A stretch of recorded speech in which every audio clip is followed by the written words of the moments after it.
I'm going to ask you to think about something that's going to be very difficult for most people to consider, let alone accept. I think we all know that right now the world is suffering under a load of hatred, anger, and fear. And that's evident no matter what your social or political opinions are.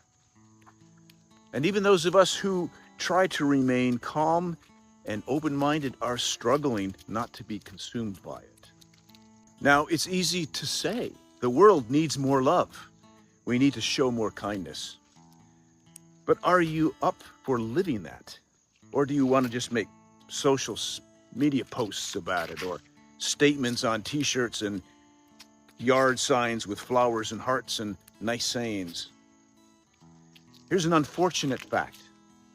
It's easy to be kind and generous and understanding and show mercy to the pretty young mother who is struggling or been treated badly.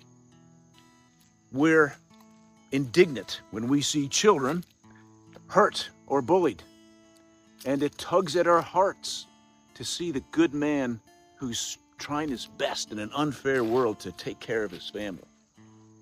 And that is appropriate. But is that a fair test of virtue? If we're truly going to be a bigger person and express a higher standard of goodness, then we have to dig deep and look higher. Remember, mercy is not mercy if somebody deserves it. And kindness and compassion are not earned. They're gifts given without regard to the qualifications or appeal of those who receive it. In my own struggle to grow into a better person, I have gained the utmost respect for people who quietly show a measure of understanding to an abuser, as well as the abused, to a bully as well as the bullied.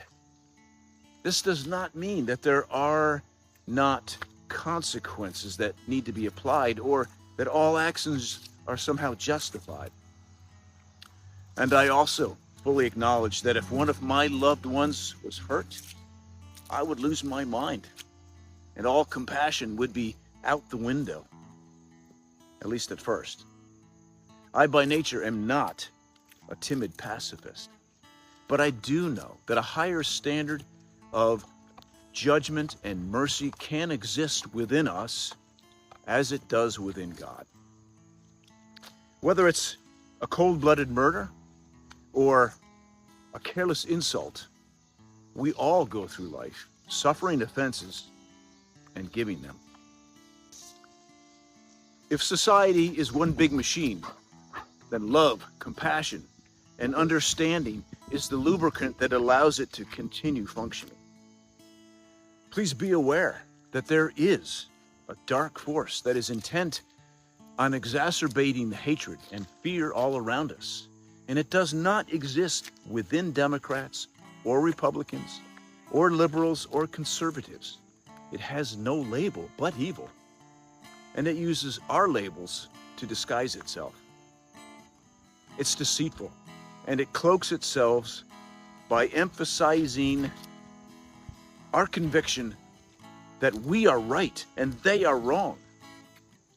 And it is bent on the destruction of all of us. It's a tricky business, this thing of trying not to hate the haters. But we'll all end up in the pit together if we're not careful. And it can be immensely hard to restrain our human passions, to respond with peace when somebody lashes out at us, while at the same time fighting to stand firm in our own convictions. But I'm going to do my best. How about you?